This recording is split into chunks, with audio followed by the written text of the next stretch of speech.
Go ahead. As you were saying. Yeah, no, I was gonna say I remember when the New Jersey Nets were really really bad, and just like I don't know, like the mid 2000s, like 2006, 2007, somewhere around there. Like this is like right after Jason Kidd left. My wife went and got some tickets to the New Jersey Nets when they played in the Izod Center, and because they weren't really that good of a team, the tickets were so cheap. And I remember, she got them as a surprise, and we're going to the game, and we get there and we ask one of the attendants, like, "Hey, do you know where these seats are?" Because I had never been to the Izod Center before, and all of a sudden, like the person starts walking us down to our seats. And man, AOH, I was like, I'm telling my wife, I kept looking back at her and I'm like, there's no way we're this close because the tickets were cheap, man. And the person just kept going closer and closer to the court. And I'm like, there's no way these are the right tickets, man. And the person turns and is like, hey, these are your seats right here. And I'm right along the railing of the tunnel where the players come in. And I told my wife, I'm like, babe, I think the players are going to run in right here. And I'm like, this can't be right. I'm like, someone's going to come here and tell us that we're in their seats. And we're there chilling. And next thing you know, the team comes out, man. And, I was able to, watch them run up around the tunnel. And I remember like a couple minutes later, Jay-Z and Beyonce came walking right in front of me, like so close I could almost reach out and touch them. I remember Dow Dawkins, Chocolate Thunder, rest in peace to him. He was in the building in attendance also. These people were right there in front of me. I couldn't believe it. Dude, that's sweet. Yeah. I'm sorry, say the name of the arena again. The Izod Center. I just happened to watch a little bit of the new Naked Gun with Liam Neeson. And they had the stadium was called pansyscheme.com arena in the background. Yo. Hey, I've got to do an old man bit here after you mentioned Izod Arena. I used to go to Warrior games when they were in Oakland. And this is how old I am. Like they'd have salespeople call your home to get you to buy season tickets. And this was when photoshopping was actually useful. I actually photoshopped onto my tickets different seats and handed them paper, and that shit worked. No way. We got better seats. That's wow. That's crazy how that stuff works like that, man. It's insane. Wouldn't work now, would it? Yeah, right. Anyway, good morning, everyone. We started early. We know some of you that are as sick as we are actually listen to us ranting. So why leave you out? And we've got our early people that are always with us. And Robin does such a better job. Robin, shout everybody out. Yes, sir. Once again, man, it's great to be back with my man AOH with another Sunday edition. We bring it to you guys in the afternoon. And like you said, we really want to thank you guys and we really appreciate all you guys coming through early, man. Like I said, we try to start early sometimes, but we always at least try to be on time for you guys because it means a lot. And like I said, you guys are always there. So shout out to my man, Dakota LaReed. Shout out to my man, Hakeem Carlson. I know I probably messed your name up. Forgive me. Mountain Sky, shout out to you. Hoopster 1-on-1, Mick Zuggins. Shout out to my man Speem Engines in the building. Big up yourself. So inspirational. William Blondell. Shout out to you guys. Go Flies in the building as always.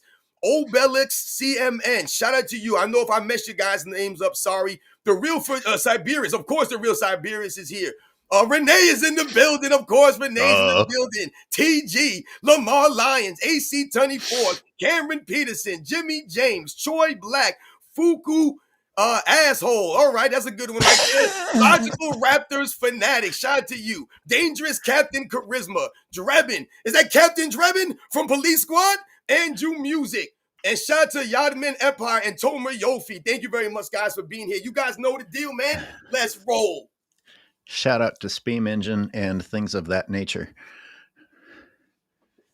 Yes, so just shout out to things of that nature. Start the story games, old school NBA fan. Thank you very much, guys, man. Is anyone here from Slovenia?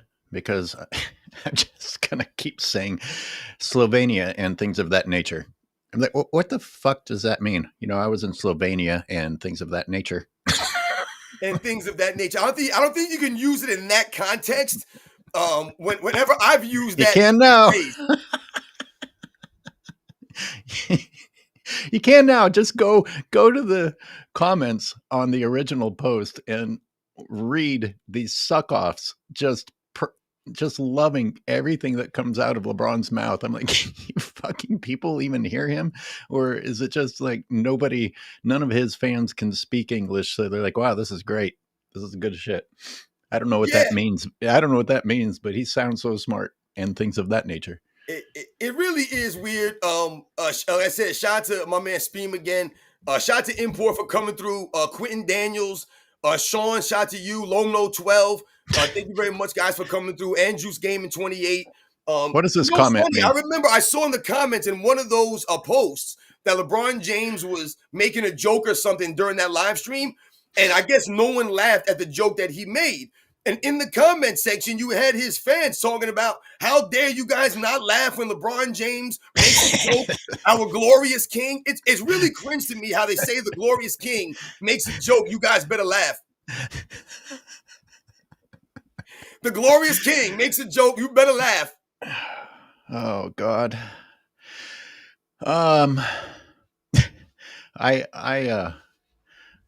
I thought about reading some of their comments. Maybe we can do it at the end if we just feel like having some fun, because it is I can't decide if it's fun or depressing. I'll tell you what is fun. I'm uploading some sound bites from Bronny's game. Hold on, let me just. I've never done this before. Let's see if I can just like put this in every time I want to make fun of something somebody says.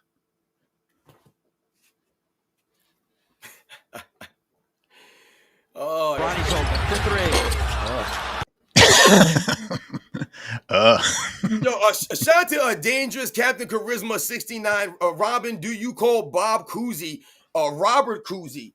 I've never called him Robert Cousy. I don't know anyone else that calls him Robert Cousy. Maybe his family calls him Robert Cousy. I don't know who calls him Robert Cousy, but I've talked several times about how LeBron James Jr., his name is LeBron James Jr. His name is LeBron Raymond James Jr. And everyone calls him Bronny. And I say it's funny to me, and I don't understand why that is. When why not just name him Bronny then? You know what I'm saying? Or name him Bron, when instead of LeBron. Like, you named him LeBron Ramon James. So to me, it's just weird that they could continue to promote him as Bronny. Like, if you look him up, if you Google LeBron James Jr., it doesn't come up. It's Bronny you have to put in for his name to come up. Oh, I know. I did a whole video on this because people were butthurt that I called him Bronny. They're like, his name is LeBron James Jr. I'm like, really? Because I haven't heard anyone fucking call him that.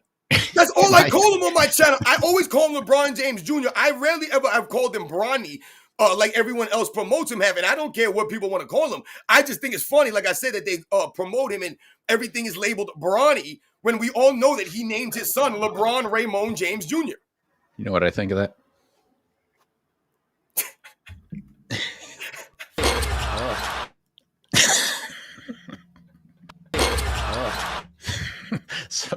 Somebody in the comments says, I like how you made the bricks louder.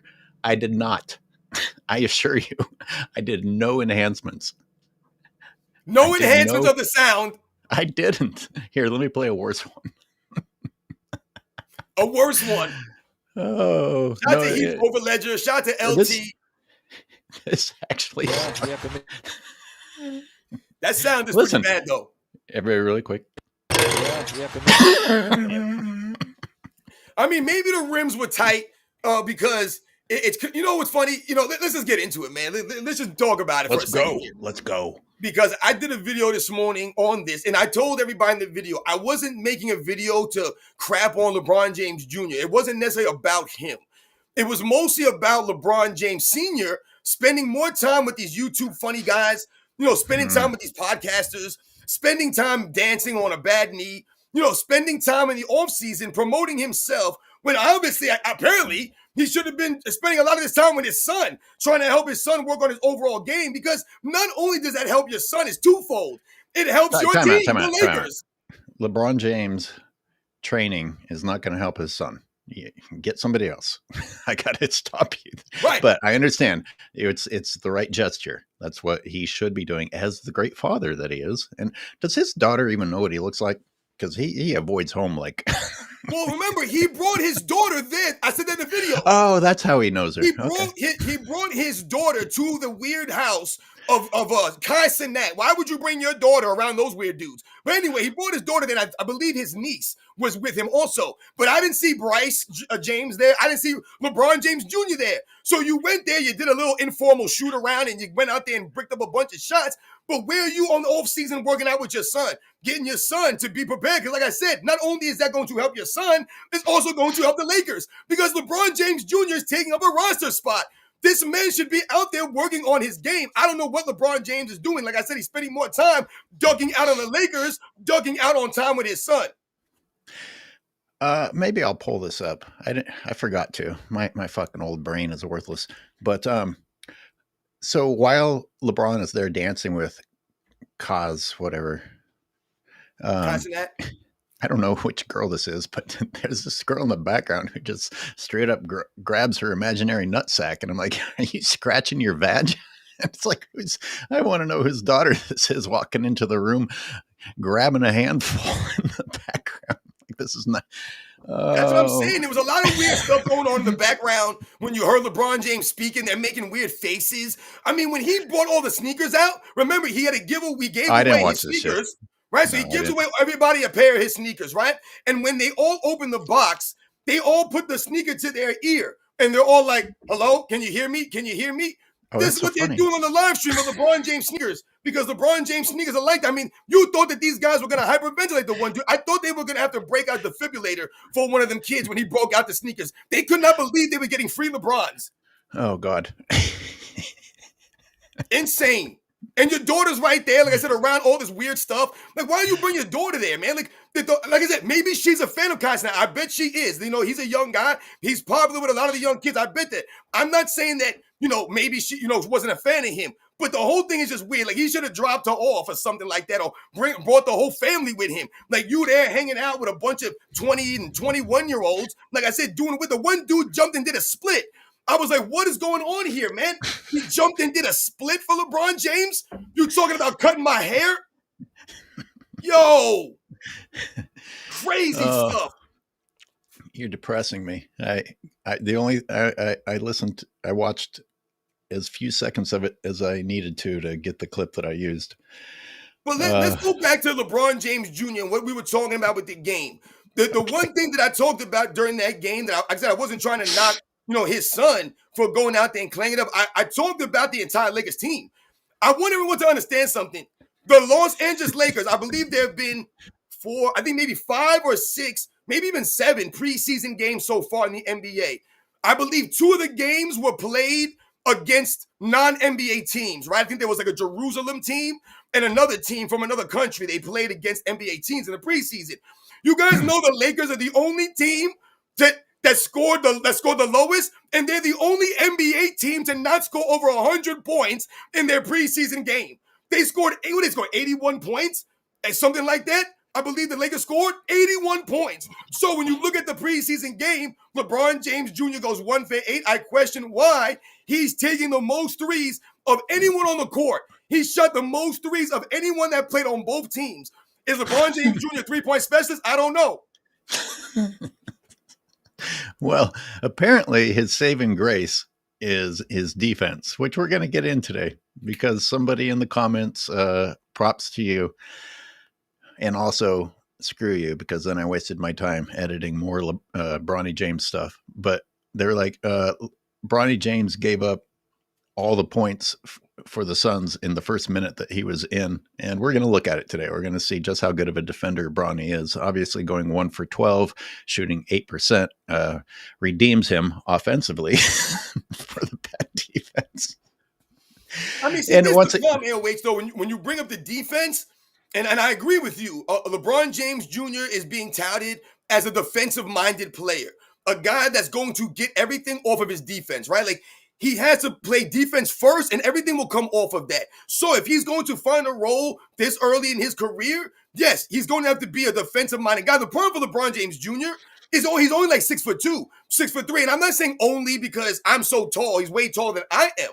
I'm talking about only 6'2", 6'3", compared to the other NBA players. So when you're talking about being that size, how great could you really be on defense? You're only going to be so great. So I don't really understand, him focusing on the defensive end or thinking that that's just going to be where he's going to have the impact. He's going to have to knock down shots, but more importantly, he's going to have to take better shots, in my opinion. He said after the game, J.J. Redick said, I'm very proud and happy with the shots that he was taking, with the effort he gave on defense. And I'm not going to knock his effort on defense, but the shot selection to me is not there. When you're 1 for 8 from the three-point line and the first three that you made came in the third quarter, when your team was already down, I think it was 81-55 when he hit the three. Really, what are we doing here? This is what I'm talking about. To me, he should have been taking closer shots. He should be using his athleticism and trying to get to the rim, get to the free throw line, which, oh, by the way, the Lakers shot 37 free throws in that first preseason game and still only mustered 81 points. How is that possible? Slovenia and things of that nature. Exactly. Blame Slovenia and things of that nature. Does things of that nature mean neighboring countries? Is it? If you're trying to use it in that context, that's what it would have to mean.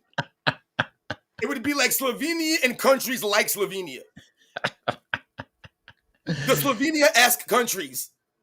Shout out to anybody that lives in that part of the world, man. If you guys are over here, man, much respect to you guys out there. Yes, by all means, we are not shitting on. No, absolutely not. Do not think we're making jokes about your country. That is not what we're doing here. Absolutely not. No.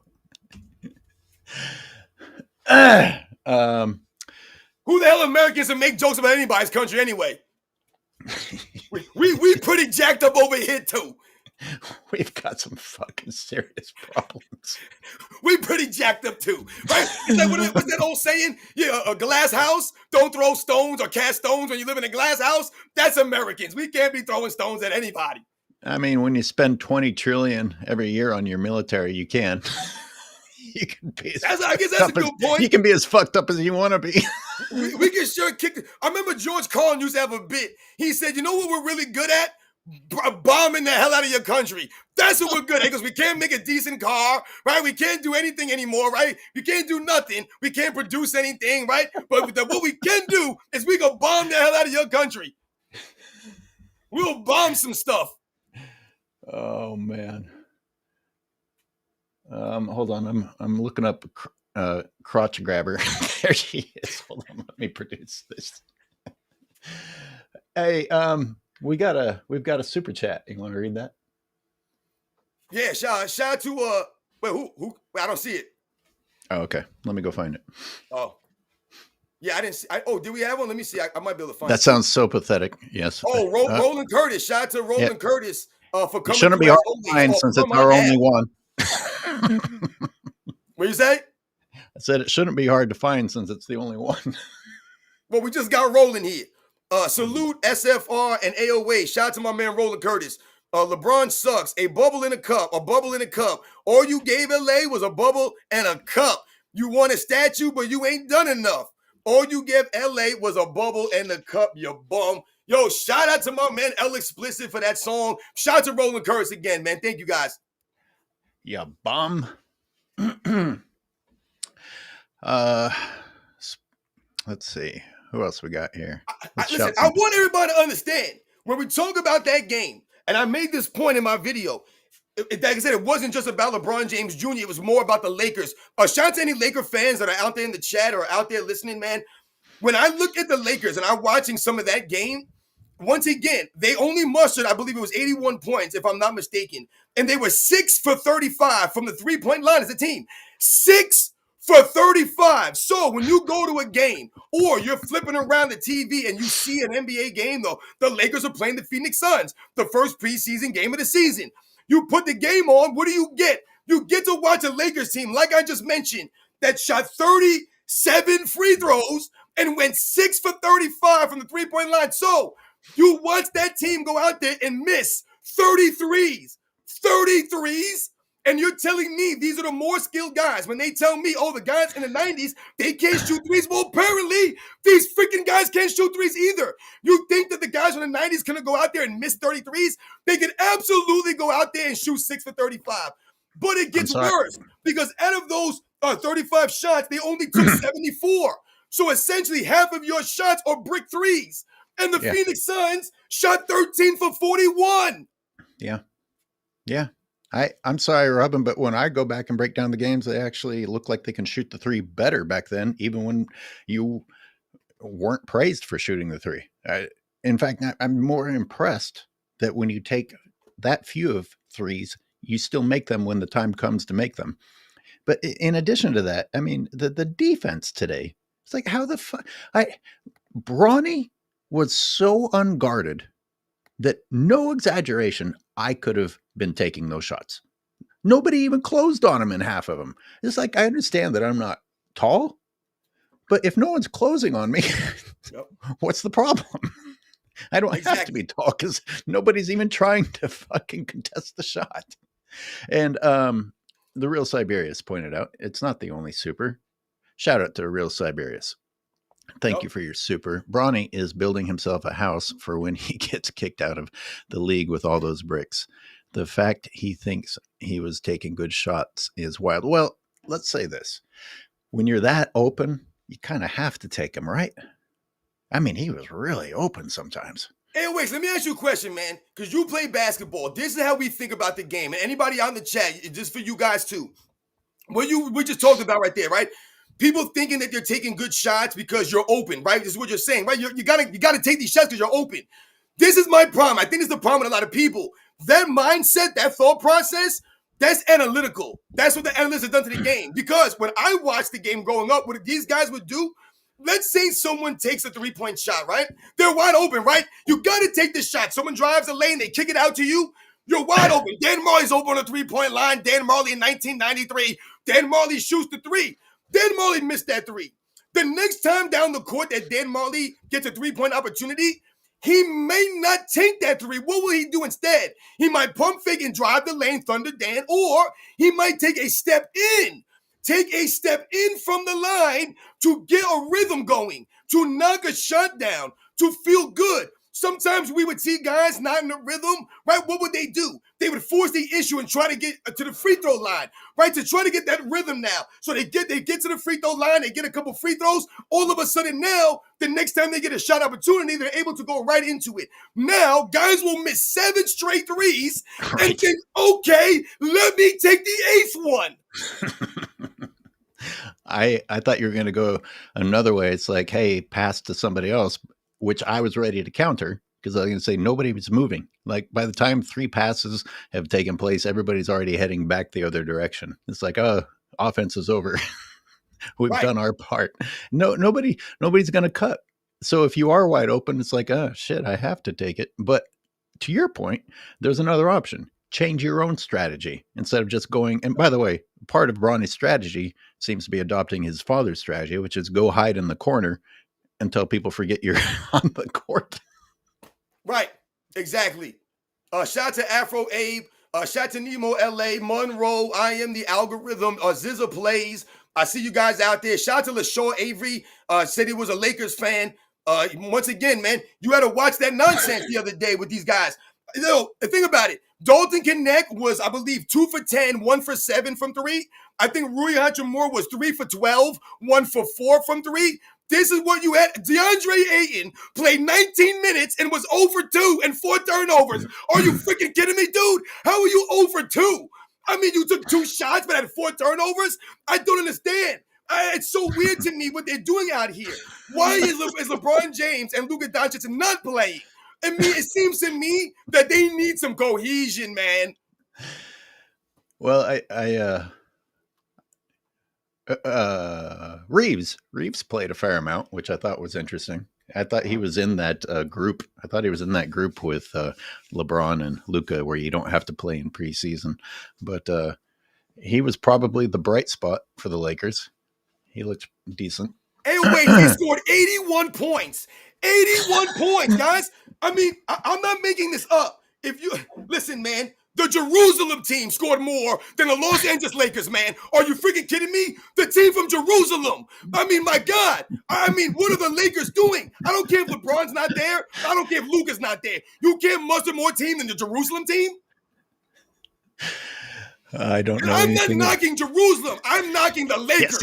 Yes, he is. For Jerusalem? Like, if they had to travel to play the game, I mean, what are we doing here? Even they scored 88 points. So I went back to look up this crotch grabbing. Oh, wait, here, let me read some super chats and things of that nature real quick. 2024 All-Star moment when LeBron tried to dap up the dancer and she curved him like he was a rookie. Man took an L before the game even started. Thank you for that trip down memory lane. Yeah, I actually forgot about that. So many moments. Oh, it's not that serious. Holy shit. It's not that serious with some generosity. Read that one. Yeah, shout out to It's Not That Serious, a true supporter, always here. Thank you very much. Like I said, that means a lot, guys. It's truly humbling for real. They say LeBron Jr. wasn't that good in high school, terrible in college, and abysmal in the NBA. They had to clear out the G League for him to look like a competent player. Lastly, he's only 6'1". See, so I think he might be listed at 6'2". And like we say, they always give these guys an inch or two. So if you're only 6'1", like I said, I'm not saying that I'm tall. I'm only 5'9", guys. It ain't like I'm some tall person either. I'm talking about in comparison to your contemporaries. 6'1" is not tall for the NBA, man. It's not at all. So really, what kind of impact can you have as a defensive guy at that size? It's going to be very hard. I mean, he's going to have to be like a Marcus Smart type of player. And I don't see him having that level of grit or that level of, like Marcus Smart to me had like a nastiness to him. You know what I'm saying? I don't see that in LeBron James Jr. No. Man, remember Marcus Smart went in the crowd when he was in college and almost knocked that fan out because he said something reckless to him. Jesus. LeBron James Jr. ain't going to do that. And I'm not saying I condone that stuff. That's what Marcus Smart has done. Yeah, we get stuck and confused on this topic sometimes. It's like you got to handle business, but sometimes handling business means ignoring the crowd. I mean, these people aren't athletes. He was in college, so I give him some slack. I mean, but yes, we don't condone going into the crowds. Like I said, regardless of what people say, I always tell you, people who are going to say crazy, disgusting things in public, that makes them look bad. That's on them to say those things around other people. And I tell people all the time, if someone feels comfortable enough to say some crazy stuff like that, that's shame on the community, man. Shame on society that we allow people to feel that they can feel crazy stuff in public and ain't gonna be no repercussions. I told you, remember, whatever you do or say, that you are responsible for whatever comes upon you for doing this stuff. Mm-hmm. Yeah, no filters anymore.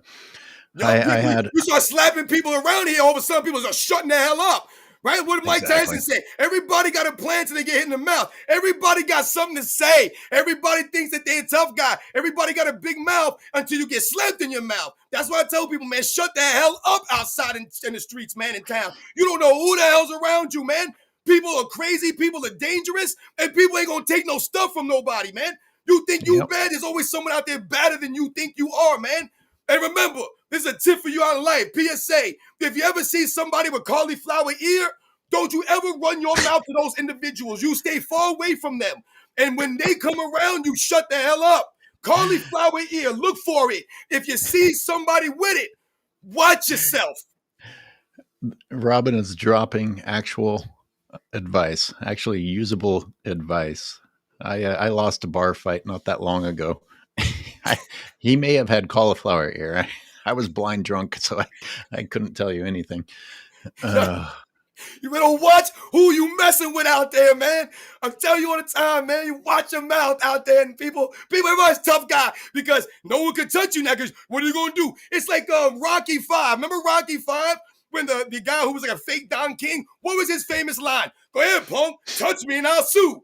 Touch me and I'll sue. Everybody want to sue now. Everybody wants to go to ShopRite and slip and fall and then say that there was no wet floor sign. There's a bunch of goofs out here in the world, man.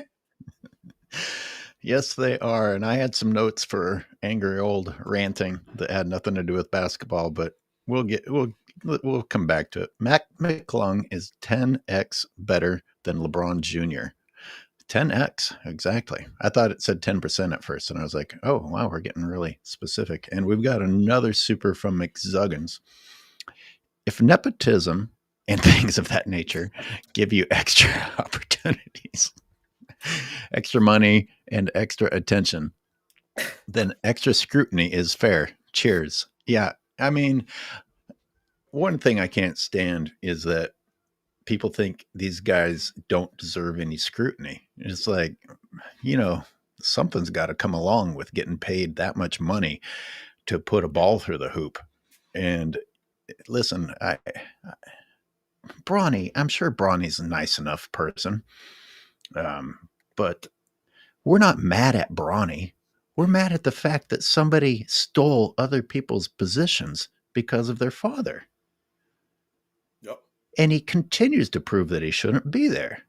How long are you going to turn your heads from this shit?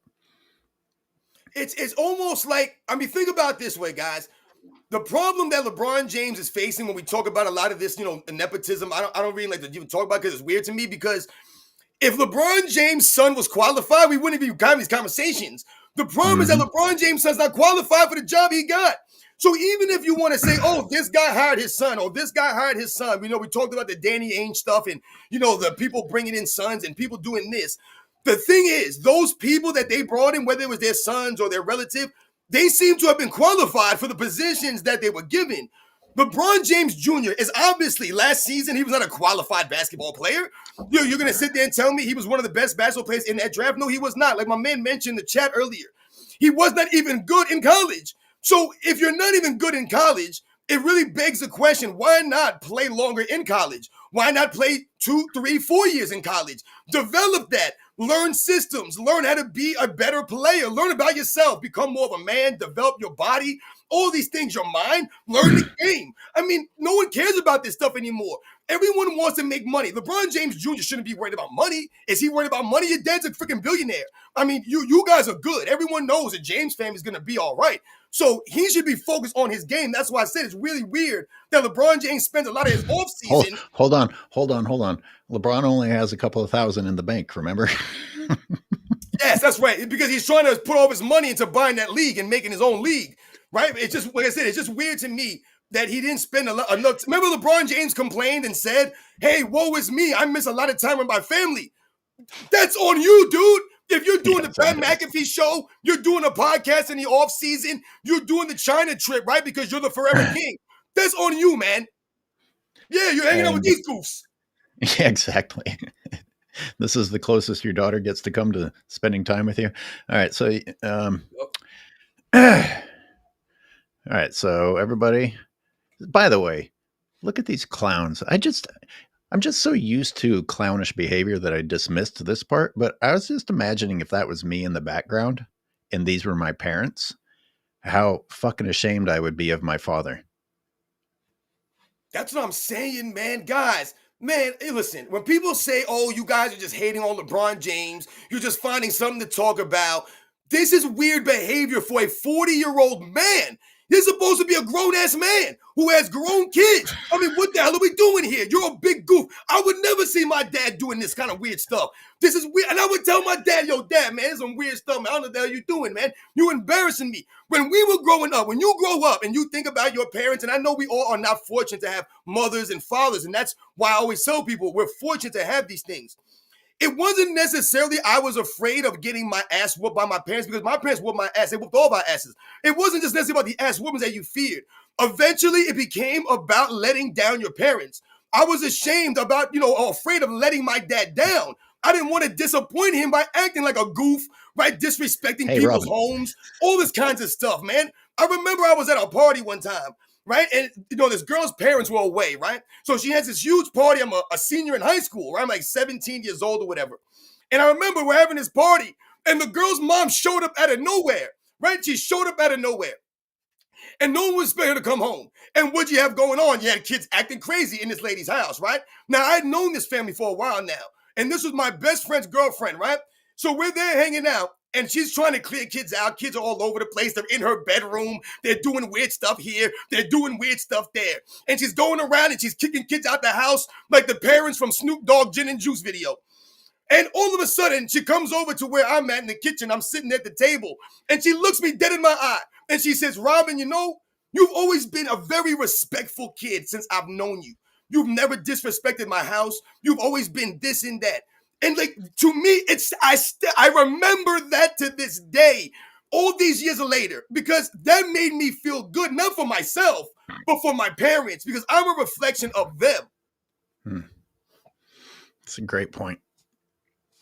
Speaking of respectful and reflecting well upon your parents, so does anyone actually know who D's Nuts is in the background?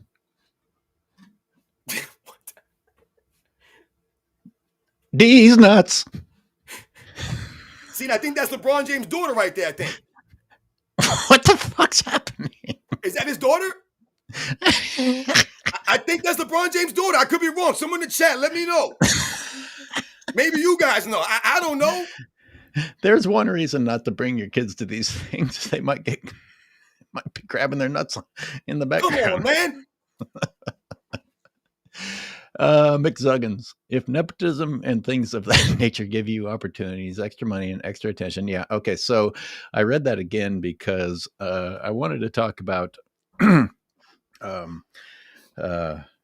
God damn it. Gary Payton too, who plays for the Warriors, because he's short and he's the son of a player, but that guy is actually athletic. He actually makes up for his size with his speed. And you've seen Gary Payton to dunk on people's heads. Mm-hmm. And, you know, I guess my point is that it is possible to be 6'1", 6'2", and be successful in the NBA and have a father that was in the NBA, and you might actually have a valuable spot on a team. That is not what you see when you look at Bronny. You do not see value. Nope. It's a never-ending tirade of trying to excuse what you're seeing, which is, what do you know, similar to what we experience when his father is on the court. Oh, well, that's okay because of this. Oh, well, that's okay because of that. You know, it's not as bad as it looks. Hey, wait, I'm sorry. I mean, you brought up these the Heights and Gary Payton Jr. If I remember correctly, I could be off. Maybe someone in the chat, you guys can let me know. You can look real quick. I think Scottie Pippen Jr. is only like 6'1", 6'2" also. Really? And we know that his father was about 6'7", 6'8", Scottie Pippen, and we all know the length in the body of Scottie Pippen, the long arms, right?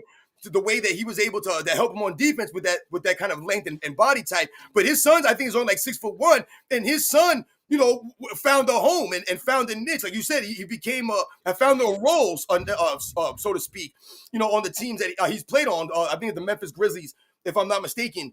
But a shout out to him because like this, he's only like 6'1" also. And things of that nature. Things of that nature. Once again, I'm not saying only one as far as these guys being like short or something like that. Do we want to look at Bronny's defense? Do we want to break that down? If you have a couple of clips of his defense, let's look at it. Let's see what JJ Redick is praising. Because maybe, like I said, if it's legit defense and he's playing good defense, okay, man, I'm not going to say the kid. Remember, it's not about him trying to tear him down. You know, we're talking and making a point about, does LeBron James Jr. actually deserve to have a roster spot? And once again, if he does, we have to see why. Where's the development here? It doesn't seem to me that when you're taking 8 threes, like I said, to me, there's no development there. Those are bad shots. I don't care if JJ Redick said he's open and they're good shots. That's not good basketball. You guys go to 81 freaking points and you had 37 free throws. So what the hell are we talking about here, man? 81 points? Okay, so offensively, he shot 8%. How much more do we need to say? And remember, they knocked the teams that we watched growing up for only scoring in the 80s and the 90s. Oh, those guys couldn't play basketball. They had no skills. The scores were 86 to 84. Are you kidding me? Yeah, 86 to 84 because dudes are playing defense. So when you average 25 points a game and the scores are 88, 89, 90 points, it's that much more impressive. I tell people all the time, I laugh now. How many guys scored 30 points? In the 90s, only the top guys scored 30 regularly, man. Now anyone could drop 30. Anyone could drop 40. I got to go to the court today and see if I can shoot better than Bronny. Cold. I was just going to add, you know, when I said he shot 1 for 12, that a lot of those were wide open. I mean, it looked like the other team was told, "Hey, take it easy on this kid. Let him make one," and he still didn't fucking do it. XZA plays. When this Lakers team flops, they'll panic. Trade Reeves probably and Ayton for Rui. This roster is built to implode by February. A few people think that Ayton and Reeves are getting traded. They've mentioned that. I fucking have no idea. Everybody's on the chopping block on LeBron's team, aren't they? That's a great point, anyway. Everybody is on the chopping block. They always are. That's the problem. See, LeBron James fans will knock his teammates. The media will start hyping up LeBron James needs help. And when you watch the Lakers, when you see the games, what do you notice? There's no cohesion. So how the hell can you be consistent without cohesion? And why is there no cohesion? Because LeBron James ain't there in the preseason. LeBron James ain't practicing. They're not doing anything. What are they doing? I don't know what they're doing. I said, I'm gonna say He's it grabbing again. his nuts with his daughter at a TikToker's house. There you go. They scored 81 points, guys. 81 points. I mean, come on. They had 55 points halfway through the third. When LeBron James Jr. hit the only three of the game, that gave them 55. And the Suns had 81. So after this preseason game, does LeBron need more help? Of course he does. And remember, he was a negative last year. We're never asking the right questions. What help are we going to get for Austin Reeves? What help are we going to get for Luka? Help in the form of LeBron sitting out. I had to edit out some of the video, the interviews. They were very long. I mean, they're just suck fests. It's just like, LeBron, this is why you're great. What do you think about what I said about you being great? And LeBron, how can you and Luka be cohesive? And there's one answer. Sit the fuck down. Sit down. LeBron, sit the fuck down and get out of the fucking way. The great teams are never built during regular season games. That's not where the great teams are made, where the championship teams are made. They're made in the practices. They're made in the film rooms, in the huddles. That's where they're made. When people talked about the intensity of the Chicago Bulls practices, they would often say, man, a lot of times the games felt a lot easier than practices were because they were so intense and so competitive. That makes your team greater. That's where you get prepared to make a championship run, to build a dynasty, to make your team and your franchise build up a culture, a winning culture. It starts in those moments. Remember, LeBron James teams have been talked about as not practicing like that.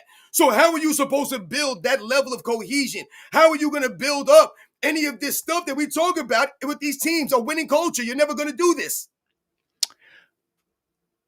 Here we go. Are we ready? Let's do it. All right. Remember, this is only defense. And this you is know what I want to say real quick? Shout out to Augustus Marshallonis, who is goodness gracious, who is the son of Sarunas Marshallonis, who played in the NBA in the 80s and the 90s, a Hall of Famer with his European career. Shout out to his son, who I think he signed a 10-day contract with the Lakers. I believe he's on the roster. I don't think he played, but I believe he's on the roster. So shout out to his son, Augustus Marshallonis. Interesting. Did you watch the video that I put out last night? Any of the clips from it? I was actually watching it this morning, and I was interrupted, man, and I got sidetracked. I didn't get to finish it, but yes, I was watching it. It's all right. I was trying to. I think there were some things in there that you might have commented on, keyed in on. I'll see. I can't even remember my own videos at this point. But you had two videos. Which one are you talking about? Well, let's look at the defense one. This is the one I put on Patreon. And so again, Bronny was 1 for 12 on offense, and here he is on defense. And let's make sure to blow on the hands as Daddy taught you. Mm-hmm. Get the other hand. Let's dap up Austin and then taste what Austin's hand is like. I mean, we got 3 hand blows. You got to wonder if it's a genetic thing. Okay. So tell me what's going on here. Let me give you a chance to view it. Don't put super chats up during this so that it can get big. That's what she said. Yeah, that was perfect setup right there. Where the fuck is he going? Yeah, listen. See, this is what I'm talking about. Let's just say that that's what they're supposed to do. Let's say that LeBron James Jr. did everything right on that play. As far as the Lakers, it's just weird to me. I mean, look. Because it was like he was playing in between his man and the ball, but he was trying to cheat over the screen, but not. I don't know what he was doing there. So in this case, Grayson actually misses. So let's go to this one. What was Bronny doing? Here's the thing. I actually asked this. Do you give Bronny praise for trying to help out over here? Hold on, let me get the right. That's not the right play. Okay. You got one son who's about to go down to the corner and be wide open. Bronny is helping in the middle. Look, I'll cede that there's an argument to be made that he's giving extra effort, but it ends with the other team hitting a 3 in the corner. So I'm not so sure him being over there in the middle, because you already have DeAndre Ayton in the middle. And this cost your team a 3. So Robin, what's the verdict? To me, this is a classic case of what we were just talking about. The lack of cohesion. When I say a word like cohesion, this is what we're talking about. DeAndre Ayton, in that play you just showed, DeAndre Ayton and LeBron James Jr. have to communicate there. Someone's got to communicate. Who's got the guy going to the corner? I got the ball. Tell each other, I got ball, man. Let them know. I mean, some of this stuff is so simple to me.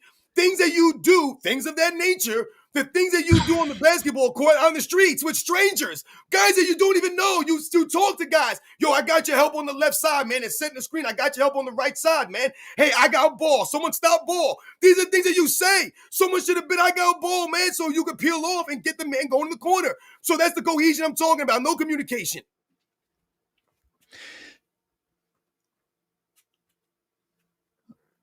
Now, I want to pause it real quick, AOH. Yep. I want everybody to understand, when we were highlighting the misses earlier, I said the Lakers were 6 for 35, right? And the Phoenix Suns were 13 for 41. So if we think about those numbers, that's a combined 19 for 76 just from the three-point line. 19 of 76, guys. You see some of the shots that these guys are getting. These guys are open a lot of these shots. They're not hounded with 2 or 3 guys or hands all in their face. This isn't Ray Allen in game 6 falling out of bounds, tiptoeing the sideline. These guys are stepping right into a lot of these threes, and they got a great look at the rim. And somehow they went 19 of 76 combined, and that's the most skilled era? That's not skills. That's guys missing shots. You guys telling me the guys from the 90s couldn't go 19 for 76, guys? Absolutely, they could go 19 for 76. They could easily do that. That's insane. Robin, I can go 19 for 76, especially if you're leaving me as open as today's defense is. Insane to me. I just don't get it. Here's the next one. Lost, trying to catch him, and burnt on the layup. See, that was good basketball right there. Now him going over. Yup. Here seems like a massive mistake to me. Massive. I don't even understand how you would make that decision. But where's the hell from Ayton? Look at Ayton. See, this is what I'm talking about, guys. You're telling me, AOH, pause it again. Everyone out there in the chat, when we talk about the quote-unquote big men that we watch, some of you guys might be older than me. Maybe some of you guys watch some of the big men in the 2000s. Are we to believe that DeAndre Ayton is playing real good defense right there? Are you telling me that Hakeem Olajuwon's going to stand there and let this dude do a scoop layup like that and just stand there? Or you think Patrick Ewing's going to stand there? Or Robert Parrish or Kevin McHale? Or David Robinson? Mark Eaton, they're going to slide their feet over or attempt to try to block the shot or challenge it. They ain't just standing there looking at who. What is he doing? Shit, I think Anthony Davis might have made that, gotten that. But that's all DeAndre Ayton right there. Once again, DeAndre Ayton and LeBron James Jr., no cohesion on the court. And some people are going to say, hey, it's preseason. But, what's the point of preseason if your players aren't going to show you what they can do? It's like, what are you supposed to take away from this as a coach? Don't play DeAndre Ayton? I mean, DeAndre, you got to be fucking putting out the effort right now if the coach is supposed to know what to expect. AOH, you ever heard the saying that you practice like you play? Yeah, I mean, damn it. You can't lollygag out here in the preseason. I get it. But listen, why we say it's the preseason, what we mean is that the score doesn't matter necessarily. The wins and losses don't matter. But you're right, AOH. Your effort absolutely matters. Mike, if you're DeAndre played 19 minutes. 19 freaking minutes, dude. If you're out there for 19 minutes in a preseason game, you have to give maximum effort, my man. It's 19 minutes. You went 0 for 2, had 4 turnovers, and from what I can see right there, you gave up easy 2-point layup. I get the feeling you can relate to this. I had some tough coaches in both football and basketball, to the point that games were a night off. I mean, not a full night off, but cardiovascularly, workout wise, when you go into a game and it's going to be easier than what practices were, you're going to feel pretty confident taking on your enemy. Absolutely. Absolutely, man. Remember the feeling that the great players have about their teammates, the role guys, the quote-unquote role players around them, whoever the great player was, whether it was Magic Johnson or Larry Bird, right, or Bill Russell or Kobe Bryant, or any of these great players, Tim Duncan, any of these guys that have their teams prepared. The reason why they felt so confident is because they know that they pushed their teammates and that they had them prepared and that their teammates were there in practice, learning, listening, understanding, executing. Remember, it's about the execution. And how are you going to execute if you're not practicing to execute? When you're playing lollygag lazy defense like that in a preseason game, when you're only out there for 19 freaking minutes, how am I supposed to believe that DeAndre Ayton's going to be given effort in game 47 when he's playing out there for 36 minutes? Come on, man. You're going to be lollygagging. That's why you guys are giving up games. You're not going to have home court advantage. You're not going to put yourself in a good spot. All of these things, and you're going to build bad habits over the season. Now, the person who made the comment that inspired me to even break down Bronny's defense said that the Suns scored 7 points based on Bronny's defense in the first minute Bronny was out there. So whether you guys want to shit on Bronny or not, I'm just curious at this point if that's true. So we're up to 5. Actually, yeah, 5. 3-pointer and a layup right here. And what happens on this play? I'm going to slow it down, but you see the freeze frame. Bronny is having to run out on somebody to the left. They didn't make it.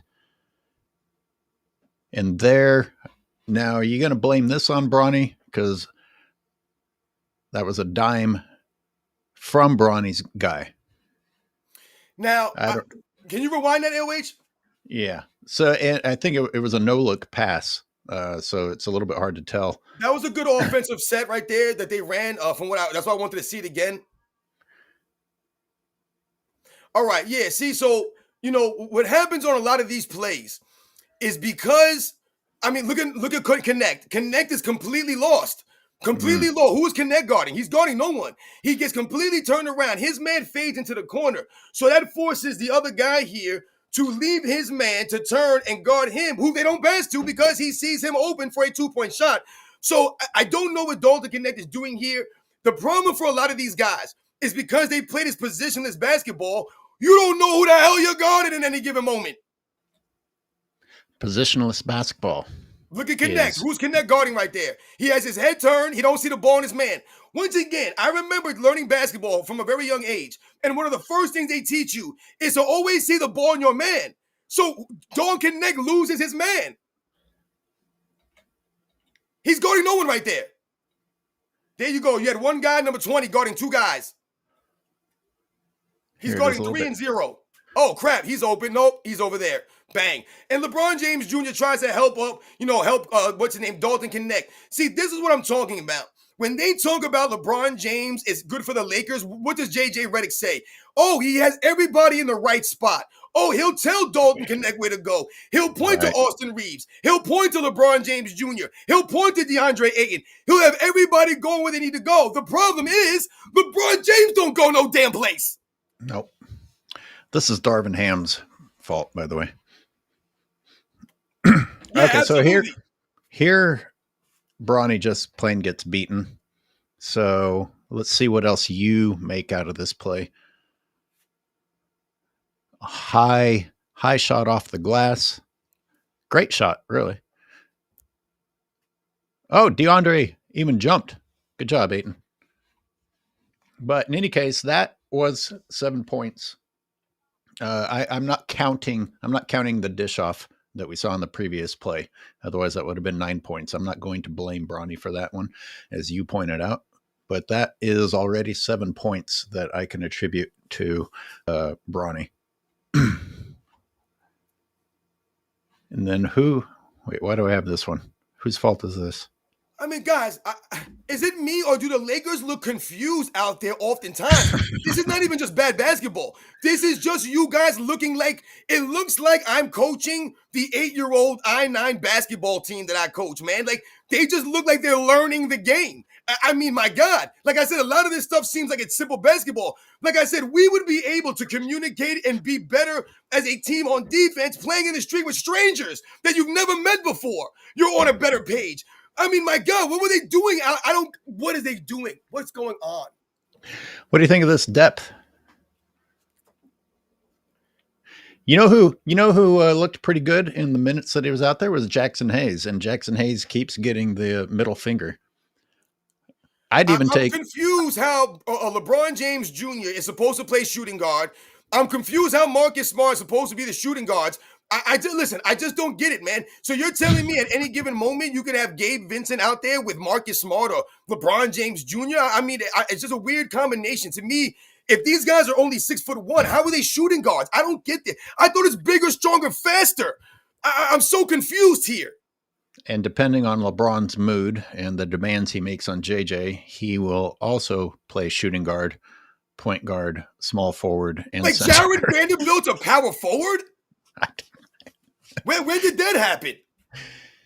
I don't know. To me, if anyone, they should have had Rui Hachimura at power forward and make Vanderbilt a small forward. I don't know. Like I said, we all know this just on paper. It's just a depth chart on paper. It don't mean nothing. But as far as their team, when you look at the team, and then we, once again, on paper, and we looked at the video footage, DeAndre Ayton looked pretty damn bad out there to me. That man looked like he's worthless out there.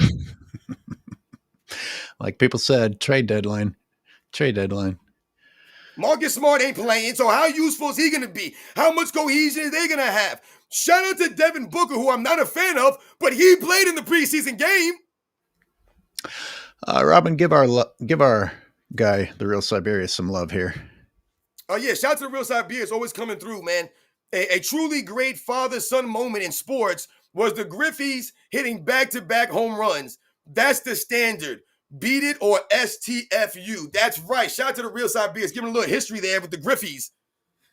Yeah, it's actually offensive that like the Griffeys showing up at LeBron and Bronny's first game was in some way supposed to validate what was happening. Yup. They use them as props. Yeah, they used them as props. It's not the same thing at all.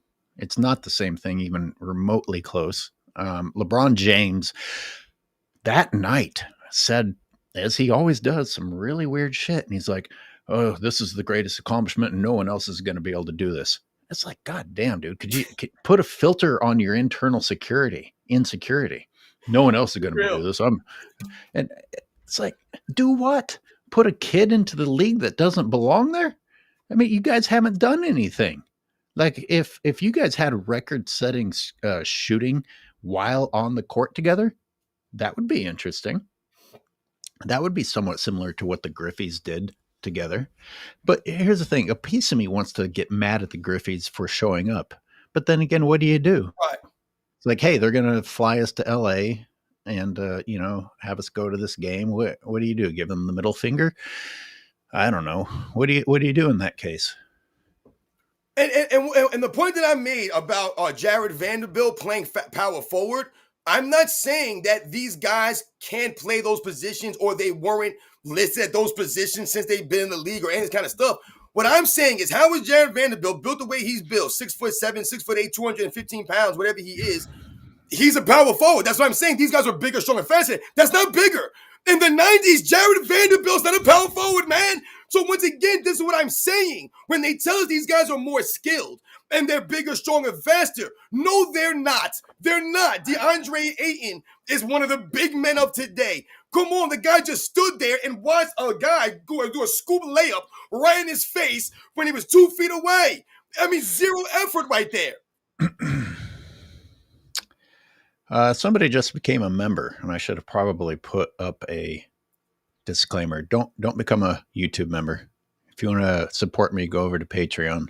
I got to escape from YouTube that just shits on me constantly. Yeah, shout out to Rob Lane for coming through and what he said, talking about, what do the coaches do anymore? I don't know what coaches do anymore. Apparently, listen, the NBA players have turned into podcasters and TikTokers, and pretty soon the coaches are going to be TikTokers and podcasters. JJ Redick's the first one. Can't wait to see Bryce's son, Bronny. Says, Yod Man Empire, and things of that nature. I mean, why didn't JJ Redick say to his players, after they were missing all of these threes, once again, where's your coaching? And say, listen, I don't want to see anyone take a three this quarter. That's why I want you. It's a preseason. It's a preseason. Do something like that. Get your team to get in some kind of level of cohesion. Get their offense to get rolling. Get these guys to take higher quality shots, higher percentage shots. I don't want to hear about analytics and open threes and, you got to take the shots. They should have been, listen, he should have told them, LeBron James Jr., listen, man, no more threes. I don't want you taking any more threes. All right? Stop the threes. He should have told Hachimura, Dalton Connect, hey, guys, I want you guys to take this next stretch here. No threes this next couple of minutes here. I want you guys to work the offense, work for a closest shot possible. That's what we're going to work on right now. But like I said, where's the coaching at? What are we doing here? It's just like, yeah, guys, go out there and have some fun. It's like backyard basketball. It's stupid. This is an obvious one that I wanted to bring up, but anybody notice that it seems like LeBron's physical trainer actually recommends that he goes dancing while he has an injury? Does he really? Why? No, it's a joke, but like he keeps getting caught dancing after he has these injuries. It's like and other people have said this guy is not even trying anymore. Doesn't even try to hide it. He doesn't have to. He doesn't have to. You go read the comments on pro LeBron channels. They do not give a shit about reality whatsoever. You're right, AOH. It's really weird. Like I say, it's confusing, when we talk about, the dynamic with LeBron James and his son, right? We talk about this dynamic, and I say it's really sad that LeBron James will tell us that he missed a lot of time with his family when we all know he could have retired years ago. LeBron James hasn't furthered his career in the last 5 years. If anything, we always talk about how he's taken away from his legacy. So why would you not spend more time with your son? Your son's in the NBA. Like I said, he's on your team, so it's twofold. It's helping your son and you're helping your own team. So I don't get why LeBron James is missing time with the Lakers. He has an aggravated butt or something like that. But you're skipping out on practice time. You're skipping out on time around the team when your son is there. It just doesn't make any sense. You're talking about I don't spend time with my family. Dude, your son's on the team. I spent a little. I listened to Zay's video about the glute injury, and it was pretty good, pretty funny. But he got into some details, and he's like, "Wait, if you break this down and break this down, it couldn't be this or that." It's like, did his steroids injection go wrong?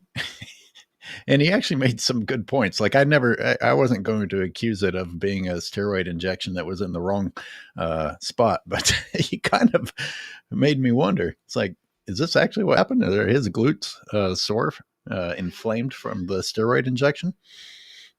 I mean, listen, I think a lot of us understand, what some of these chemicals could do to you. So not only about, you cheating the game or anything, that you're cheating yourself. Like I said, it's not healthy, this stuff. It's dangerous. And we all know that if you're injecting these things into your body, a lot of guys try to hide where they're injecting this stuff. They try to do it in inconspicuous areas and things of that nature. But I remember listening to the hearings with Roger Clemens. And I remember when that guy McNamara, he basically ratted out Roger Clemens, right? He kind of came clean with all this evidence that he had saved up and all this stuff he had. I watched the entire hearings. And to me, Roger Clemens did not do himself any justice or any service during those hearings. There was so much evidence that was, insurmountable. You couldn't even argue against it. They had x-rays and all this medical paperwork about masses. These masses that were developing in certain areas, right, where you get the shots. And they had all of this stuff. So when Roger Clemens is there trying to make excuses and, basically take shots at McNamara's credibility and who he was as a person to try to say, oh, this guy's a liar and making up these stories, he could never get away from the cold hard facts. The same thing for LeBron James. You're never going to be able to run away from the reality. And people have said that there's a reason why he keeps that beard around, because he doesn't want people to see things under his jaw or these growths and things of that nature all going on his body. Things of that nature. That's how you use it. So I've got a note here to talk about. When Bronny was talking about his shot selection, that he felt good about his shot selection, but then he also said that he didn't feel like he had his legs under him. Yeah. What does he mean? He's tired? Like he wasn't prepared for the game? Yeah, I'm assuming that he's talking about maybe he rushed his shots, and that's what's No. weird. There's no way, because nobody's defending him. Why would you rush that? And by the way, I could have got the shot off faster than he did, and I'm not a 3-point shooter. He didn't rush that shit. Well, what I was going to say is if he's trying to say that I didn't have my legs under me because, like I said, maybe you were rushing the shot, or like I said, you didn't set up right, or whatever it is, it doesn't make any sense, because like he also said, and like JJ Redick said, he took good shots. So how could you say your legs weren't under you, but then say that you took good shots? To me, you didn't take good shots then. If your legs weren't underneath you, it's one thing. It's just excuses. That's all it is. He's learning from his dad. See, this is what I tell you guys. There's a legacy that you leave for your children. LeBron James Jr. has been watching his dad his entire life play basketball in the NBA. And what has he been watching? His dad continued to make excuse after excuse after excuse. Every year his son has grown up seeing his father never take accountability. He hears the media talk about his dad on the radio. They're talking about his dad on the phone. They're talking about his dad everywhere on TV. It's never his fault. So in his mind, he thinks of an excuse. It's not my fault. I'm LeBron James Jr. My dad never had to take the blame. So that's not what we do here. We don't take blame or accountability. My legs were underneath me. I took great shots, but you went 1 for 8, dude. You took bad shots. He should have said, hey, man, I should have attacked the rim more, because I think he shot 6 free throws. Siberius points out correctly, he flat out said he wasn't rushing. You're right. He did. He said that in the same interview, and then said his legs weren't under him, which brings me to the real reason I wanted to talk about this at all. Do we need to just have all the players in the league get together and vote on when they feel good enough to play? I'm so sick of these fucking guys that are professional athletes. Your living is to be athletic and to be in shape and be prepared to deliver. And these motherfuckers sit out, have excuses, and then you see them on podcasts and things like that to add insult to injury. But those of us who play sports and don't get paid can really relate to how absurd it is for people who get paid to still make excuses. Sorry, I just didn't have myself prepared. I wasn't prepared for my job. Right. Yeah, and it's not crazy, AOH. It makes no sense. Like I said, though, it's always an excuse. Like you said, there's no accountability for anybody. Even in the media, we talk about these guys can make these weird predictions. Everyone can yell Lakers in 5 like it's funny. Then when they lose in 5, no one's there getting any accountability. No one's apologizing. Like, yeah, man, I messed up. They'll come back next season and say the same thing this year. Lakers in 5. I mean, it's ridiculous, man. It really is. Mick Zuggins with another excellent quote. and a super chat. Thank you. Sitting out to save energy for his documentary about sitting out. Right.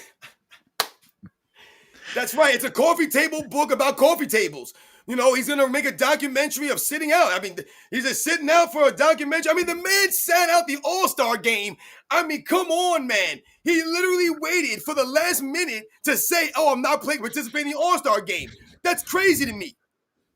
No, it's so disrespectful to the other players that could have. I mean, imagine that some people gave up their All-Star spot way in advance because they were thinking about the person that could take their spot.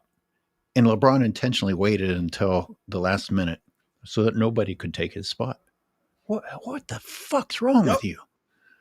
Hey, wait, you made a good video some time back, and when you compared Michael Jordan's first game at 40 with the Wizards and LeBron James' first game at 40, and the funny thing you said is that you had to actually wait because LeBron James skipped his first game at 40 years old. And the funny thing is that we can go back in the history books, we can go back to the video footage, and what you'll see from Michael Jordan in that 2003 season is Michael Jordan going against guys like Kevin Garnett in their primes. He never load managed or ducked the smoke from Kevin Garnett. Yo, I remember watching a game where Kevin Garnett was guarding Michael Jordan for the entire game. Kevin Garnett was guarding 40-year-old Michael Jordan in 2003 for the entire game, and Michael Jordan dropped 36 points or 35 points, if I remember correctly, in a loss. But Michael Jordan wasn't ducking on Kevin Garnett. Hey, man, I'm not being guarded by Kevin Garnett. I'm going to sit this game out. He was going against prime Jason McGrady. He was going against Paul Pierce. He was going against Kobe Bryant. He was going against Vince Carter. He was going against Ray Allen. He was going against all of them dudes. He didn't duck none of them fools. Everyone was coming at Michael Jordan. It didn't matter, and he never backed down. I don't have Jordan's mentality. You know, that guy's a killer. I'll admit it. And if at age 40, Kevin Garnett, who was a monster at that time, was going to be guarding me, I might be like, not tonight. No, okay. I got to give myself more credit. I'm not that big of a coward, but I would have been a little bit intimidated by the challenge facing me, at least. And I remember Michael Jordan chasing around Ron Strickland in the playoffs. I think that was 97, if I want to say, when they played the Bulls in the first round.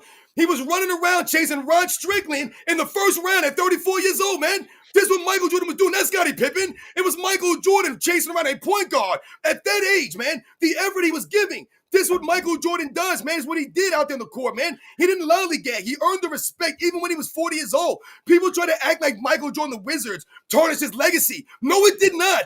It did not tarnish his legacy because he went out there and played with the love. He gave the effort, and he played with that respect, man. So he earned the respect. He never lost the respect, Michael Jordan. Praise the Dawn says, haven't rooted for my Lakers since LeBron joined, and you're not alone. So many Lakers have expressed this, and yet this guy's going to get a statue, or supposedly is demanding a statue.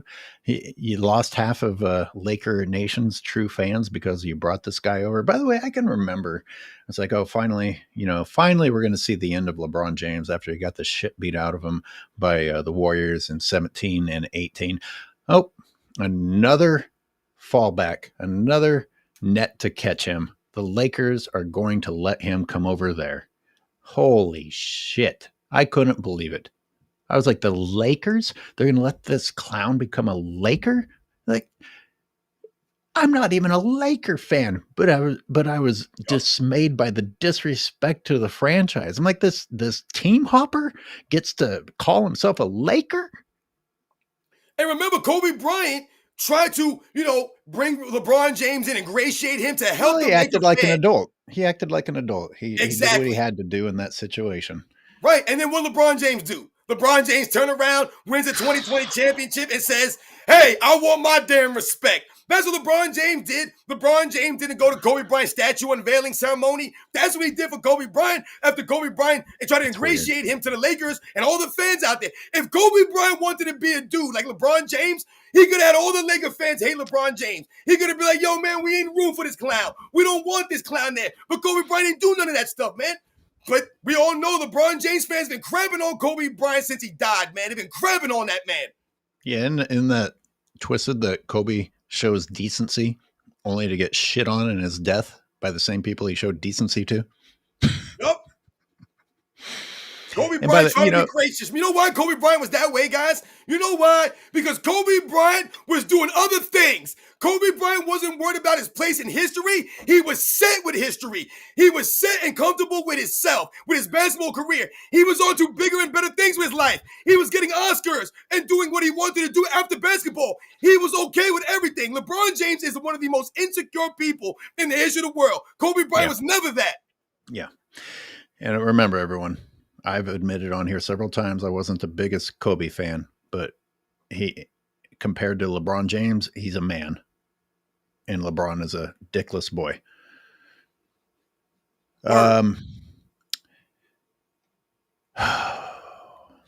Siberius with another super. Thank you, Siberius. Yep. The All-Star game was ankle discomfort. Thank you for the reminders, because it's hard to keep track. It really is. It's hard to keep track of LeBron's bullshit. I mean, oh God, man. You LeBron fans think I'm a hater. I could put out a video a day on LeBron's insanity. How about just the hesitation where he tries to figure out how to finish the sentence of the lie that he's telling? I went to the LeBron James of a feat. Oh boy, that didn't sound good, but it's all right. No one will hold me accountable. Speaking of not being held accountable, LeBron fans actually, I posted about LeBron skipping his first game as a 40-year-old to celebrate his birthday. Yep. And they claim that didn't happen. Like, why are you spending time arguing something that you haven't bothered to fucking find out? What's wrong with you people?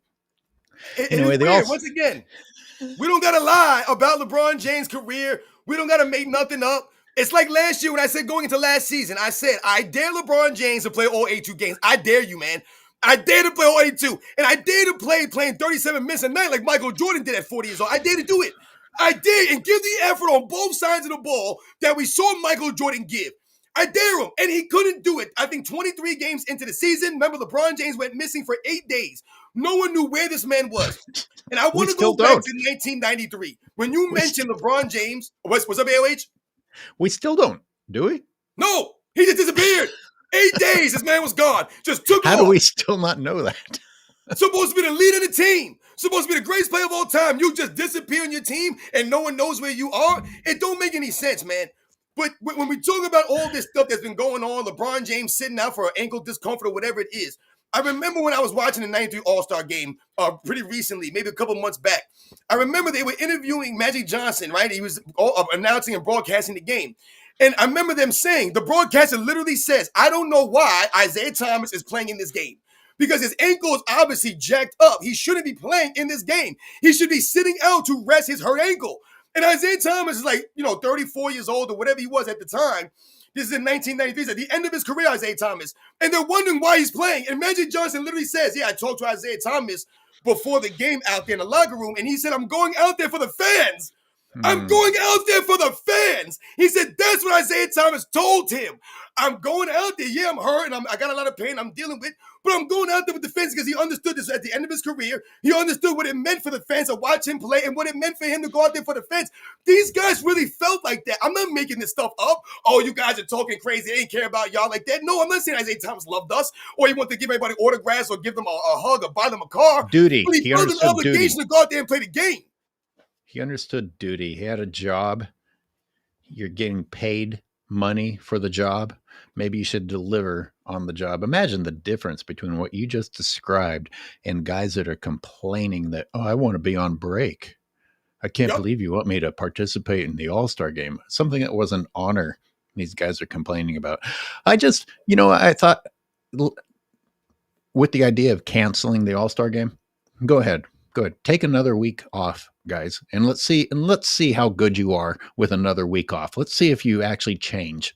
Yep. You fucking lazy, spoiled pieces of shit. Please read real man. It's crazy. The All-Star game was the ankle. Did I already read this? Yeah. All right.